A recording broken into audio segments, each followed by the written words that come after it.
بسم اللہ الرحمن الرحیم۔ السلام علیکم، میں ہوں نیہا سالک اور آپ دیکھ رہے ہیں میرا پروگرام آپ کے مطابق۔ میرے ساتھ موجود ہے سینئر صحافی عارف صاحب۔ عارف صاحب السلام علیکم۔ وعلیکم السلام، کیسے ہیں آپ؟ ٹھیک ہیں؟ جی میں ٹھیک۔ آپ کو کوئی آنے میں دقت تو نہیں ہوئی؟ بس رش تو ہوتا ہے اس ٹائم، لیکن بس دقت نہیں ہوئی، پہنچ گئے ہیں ماشاءاللہ۔ چلو یہ تو اچھی بات ہے۔ جی۔ آپ کے مطابق شیر شاہ دھماکہ کیسے ہوا؟ یہ دھماکہ بہت افسوسناک ہوا ہے اور ہمیں اس کا پورا دکھ ہے، کیونکہ اس میں 17 بے گناہ جانیں ضائع ہوئی ہیں۔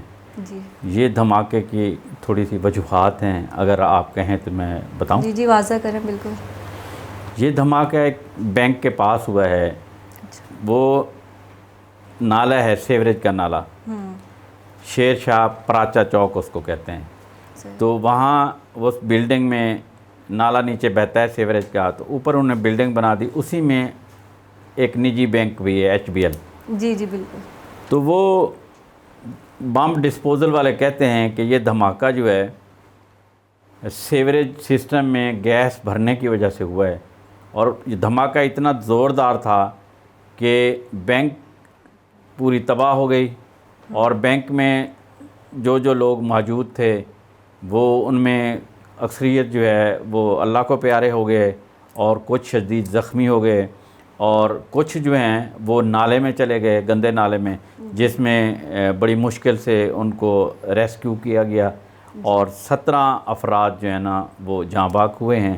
اس میں سب سے بڑی دکھ کی بات یہ تھی کہ وہاں جو جگہ تھی وہ نالے پہ بنایا گیا تھا، تو ہماری جو ایجنسیاں ہیں وہ ان کو بار بار یہ کہہ رہی تھیں کہ یہ جگہ خالی کرو، ہم آپریشن کریں گے۔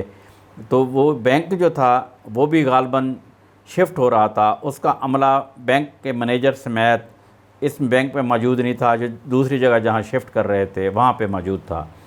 تو یہ حادثہ جب ہوا تو ارد گرد کی کھڑکیاں دروازے لوگوں کے ٹوٹ گئے، اور ساتھ ہی پیٹرول پمپ تھا اس کی دیوار گر گئی، اور ہمارے جو PTI کے MNA ہیں اور ایگزٹ کے چیئرمین ہیں جہانگیر، ان کے والد دلاور صاحب بھی اس جہاں فانی سے کوچ کر گئے۔ ہمیں اس واقعے کا بہت دکھ ہے۔ جو بم ڈسپوزل سکواڈ ہے اس نے کہا ہے کہ اس میں کوئی مواد نہیں پایا گیا، یہ گیس کی وجہ سے ہوا ہے۔ تو سوئی گیس کی انتظامیہ بھی وہاں پہ گئی تھی، انہوں نے بھی چیک کیا اور کہا ہے کہ سوئی گیس کی یہاں سے کوئی لائن نہیں گزر رہی۔ بہرحال DIG ساؤتھ جناب شرجیل کھرل صاحب نے اس واقعے کی انکوائری کے لیے SSP کیماڑی انویسٹیگیشن کو ٹیم اس کی بنا دی ہے، اس کی تحقیقات کرے گی، اور جو بھی نتیجہ آئے گا وہ اس پہ پھر مزید تحقیق ہوگی، لیکن اس سانحہ پر پوری قوم افسردہ ہے۔ تو اس بلڈنگ میں سب رہائش پذیر تھے؟ اس بلڈنگ میں رہائش پذیر تو نہیں تھے، دکانیں تھیں۔ رہائش پذیر ہیں ذرا دور دور، اس میں ایک بینک تھا اور دکانیں تھیں، اور ساتھ پیٹرول پمپ تھا۔ اچھا جی۔ تو آپ کے مطابق KPK انتخابی میں PTI کی شکست کیسے ہوئی؟ یہ ایک بڑا زبردست اور سننے والا سوال ہے۔ یہ میں نے آپ سے پوچھنا تھا۔ ہاں نا، وہی میں بتاتا ہوں۔ اصل میں یہ جتنے بلدیاتی الیکشن تاریخ میں ہوتے رہے ہیں یہ ان سے تھوڑا منفرد تھا۔ اس کی ایک وجہ تو یہ ہے کہ یہ الیکشن گورنمنٹ نے اپنی مرضی سے نہیں کروایا۔ یہ الیکشن جو تھا سپریم کورٹ کے حکم پہ ہوا ہے، اور سپریم کورٹ کے حکم پر پاکستان کے 4 صوبوں میں الیکشن ہوں گے، ابھی مطلب ہوا ہے، اور کنٹرولمنٹ بورڈ کے سندھ کے بھی ہوئے ہیں، باقی بھی ہونے جا رہے ہیں، اس طرح پنجاب کے بھی الیکشن ہونے جا رہے ہیں۔ اس بلدیاتی الیکشن میں ایک بات اور بھی تھی کہ یہ کبھی بھی جماعتی بنیادوں پہ نہیں ہوئے، اس دفعہ جماعتی بنیادوں پہ ہوئے۔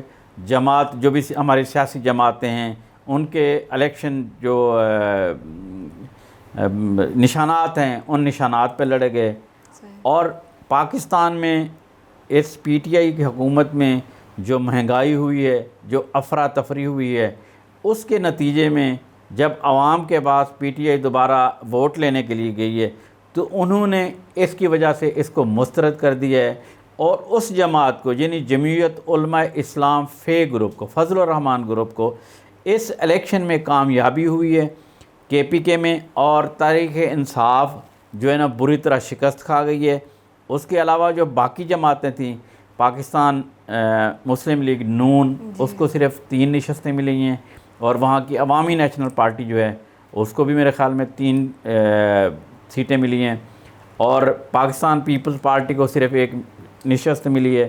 تو اس حساب سے دیکھا جائے تو یہ پاکستان تحریک انصاف کی بالکل ناکامی ہے۔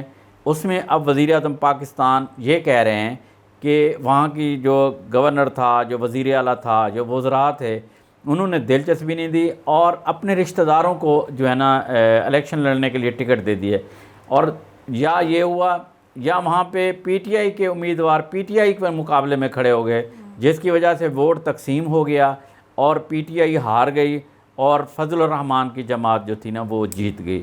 لیکن دیکھا جائے تو PTI حکومت نے اگر کسی جماعت کو سب سے زیادہ گندہ کیا ہے تو مولانا فضل الرحمان کی جماعت تھی، جس کو اتنا کہا گیا کہ بس میرے منہ میں الفاظ نہیں کہ میں کہوں۔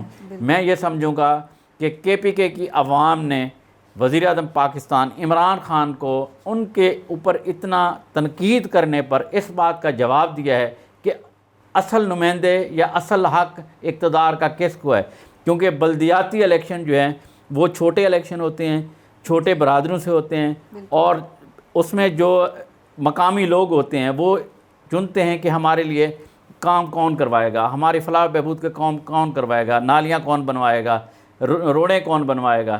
تو اس حساب سے اگر دیکھا جائے تو فضل الرحمان کی جماعت کی بہت بڑی جیت ہے، اور اس میں PTI ناکام ہوئی ہے۔ صحیح۔ آپ کے مطابق سوئی گیس کے کراچی میں بحران پر PTI ارکان کیا کریں گے؟ دیکھیں، سوئی گیس پورے پاکستان میں نہیں آ رہی، ہماری مائیں بہنیں بیویاں بچیاں سب سوئی گیس کی وجہ سے پریشان ہیں۔ بالکل، سکول بچے جاتے ہیں، کھانا مانگتے ہیں، تیار نہیں ہوتا۔ تو کراچی میں یہ کچھ زیادہ ہی ہے، کیونکہ دیہات میں، گاؤں میں یا چھوٹے چھوٹے جو شہر ہیں اس میں لکڑی سے گزارا کر سکتے ہیں، کوئلے سے کر سکتے ہیں۔ کراچی جیسے شہر میں یہ چیزیں نہیں ہو سکتی، اور یہاں کے چھوٹے چھوٹے فلیٹ ہیں، چھوٹی چھوٹی جگہ ہیں، تو وہ یہ چیزیں نہیں کر سکتے، اس لیے ان کو سوئی گیس کی بہت زیادہ ضرورت ہے۔ اور سب سے زیادہ تنگ بھی کراچی کے شہری ہیں۔ جی بالکل۔ جب عوام باہر نکلی تو وہ اپنے منتخب نمائندوں کے پاس گئی۔ میں آپ کو واضح کر دوں کہ کراچی شہر سے PTI نے لیڈ کیا تھا۔ اچھا۔ PTI کے MNA بھی زیادہ تھے، MPs بھی زیادہ تھے۔ تو جب عوام نے شور شرابہ کیا، ابھی بلدیاتی الیکشن آنے والے ہیں، تو یہاں کے جو نمائندگان ہیں، خاص کر کیپٹن جمیل احمد خان اور لیاری سے ہیں شاد صاحب، انہوں نے، اور ڈیفینس سے ہیں صدیقی صاحب، تینوں نے اپنی جماعت سے احتجاج کیا، بار بار وزیر توانائی حماد اظہر کو خط لکھے کہ بھئی کراچی میں سوئی گیس کا جو بحران ہے اس پہ قابو پائیں، اس پہ کوئی توجہ دیں۔ جب انہوں نے ان کی کوئی بات نہیں سنی، اب یہاں تک کہ جمیل خان نے کہا ہے کہ میں استعفیٰ دوں گا یا احتجاج کروں گا اپنی پارٹی کے خلاف کہ بھئی سوئی گیس ہمیں کیوں نہیں دی جا رہی، اور کراچی کے شہروں کو خاص کر کیوں پریشان کیا جا رہا ہے۔ لیکن اب تک، اس ٹائم تک، گورنمنٹ آف پاکستان یا وزیر توانائی حماد اظہر کی طرف سے کوئی بیان سامنے نہیں آیا۔ لیکن PTI کے جو MNA ہیں یا MPs ہیں، ان میں اس بات پر تشویش ضرور پائی جاتی ہے۔ پہلے اکیلی Peoples party, Jamaat Islami, MQM Pakistan احتجاج کر رہی تھی، اب حکومتی جماعت جو ہے نا وہ بھی احتجاج میں شامل ہو گئی ہے۔ لگتا ہے اس میں کراچی والوں کی کوئی بہتری ہے یا کوئی اچھائی آنے والی ہے۔ جی بالکل، بچے بھی سامنا مشکل کا کرنا پڑ رہا ہے۔ گیس اگر کھانا ان کو نہیں ملے گا، اور سردیاں ہیں، ٹھنڈا کھانا کھایا نہیں جاتا اور گرم کھانا ملتا نہیں، تو سارے گھر، ساری فیملیاں پریشان ہیں۔ کیونکہ بچے جب صبح اٹھتے ہیں تو ان کو نہانا ہوتا ہے، تو نہانا گرم پانی سے، گرم پانی نہیں ملتا، ٹھنڈے پانی سے نہا نہیں سکتے، ویسے بیماریاں پھیل رہی ہیں، اسکول جا رہے ہیں۔ جی جی بالکل بالکل، اس میں بہت پریشانی ہے، عوام بہت پریشان ہے، اور ہو سکتا ہے کہ PTI کے اپنے MNAs اور MPs کی وجہ سے وزیر توانائی اس بات پر توجہ دیں اور گیس بحال ہو جائے، یا کم از کم اس میں کوئی ٹائمنگ رکھ دیں۔ اگر جو کچھ ٹائم کے لیے گیس آتی بھی ہے تو اتنی کم ہوتی ہے، اس سے کھانا تیار ہی نہیں ہو سکتا۔ جی بالکل. آپ کے مطابق اس سال میں پیٹرول کم ہوگا یا نہیں؟ بڑا اچھا سوال کیا آپ نے ماشاءاللہ. دیکھیں یہ عوام جہاں ستائی ہوئی ہے جی جی گیس کی وجہ سے، پیٹرول کی قیمتوں کی وجہ سے، پیٹرول کی قلت کی وجہ سے، اور پیٹرول جو بھیجتے ہیں پیٹرول ایجنسیاں، تو ان کی ہڑتال بھی حال ہی میں ہوئی ہے. تو عوام بہت پریشان ہیں، اور نیا سال بھی آنے والا ہے تو یہ سوچ رہے ہیں کہ کیا ہوگا، پیٹرول کی قیمت بڑھے گی یا کم ہوئے گی. لیکن ایک اچھی خبر ہے پاکستانیوں کے لیے جی جی کہ عالمی مارکیٹ میں پیٹرولیم مصنوعات کی قیمتوں میں کمی ہوئی ہے، جس سے اندازہ کیا جا سکتا ہے کہ آنے والے کچھ دنوں میں پاکستان میں پیٹرول کی قیمت کم ہوگی، اور پاکستانیوں کو نئے سال میں پیٹرولیم مصنوعات کی صورت میں خوشخبری ملنے والی ہے. کیونکہ جو بندہ بائک پر جاتا تھا کمپنی کے لیے، تو بائک پہ جب سے پیٹرول کی قیمت میں اضافہ ہوا ہے تب سے وہ بندہ بائک چھوڑ کے پیدل جا رہا ہے. تو اس لیے وہ تو مختلف آج کل ٹک ٹاک آ رہے ہیں، کوئی گدھے پہ جا رہا ہے، کوئی سائیکل پہ جا رہا جی ہے، جی کوئی موٹر سائیکل کو دفن کر رہا ہے. تو وہ جتنا جیسے پیٹرول مہنگا ہوا ہے تو عوام تو پہلے ہی مہنگائی کی چکی میں پس رہی ہے، تو اب ان کے لیے کوئی خوشی کی امید آنے لگی ہے. چلیں اور کچھ نہیں 5-7 روپے ہی کمی آ جائے تو عوام یہ سمجھے گی کہ اس حکومت نے سال کے شروع میں ہمیں کوئی نہ کوئی تحفہ تو دیا ہے. بہت اچھی بات ہے. تو ناظرین پروگرام کا اختتام کر رہے ہیں. اگلے فرائیڈے ملیں گے نئے موضوع کے ساتھ، نئے انداز کے ساتھ. تب تک کے لیے اللہ حافظ. جی تھینک یو.